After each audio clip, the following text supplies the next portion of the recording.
এটা হলো বউখুদ, খুদের ভাত,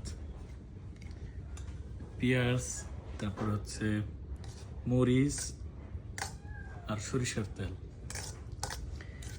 এই যে নিতেছি, এর আগেও নেওয়া হয়েছে। একা একা খাওয়া ঠিক না, আর একজনের জন্য করতেছি। জিনিসটা কিন্তু মানে 5 স্টার হোটেলেও পাবেন না। হ্যাঁ, খায় দেখেন কেমন লাগে। আপনার হয়তো সম্ভব না এই মুহূর্তে খাওয়া, আমি খাই, আপনার সেই মজাটা নেন আর কি।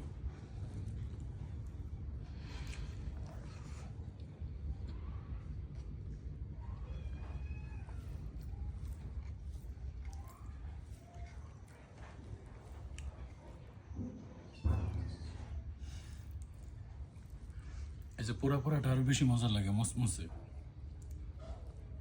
বিসমিল্লাহ বলছিলাম কি, ভুলে গেছি আবার, বিসমিল্লাহ। 1,00,000 টাকা দেওয়া এটা পাওয়া যাবে না। আমার কাছে আসেন, ফিরি ফিরি পাবেন।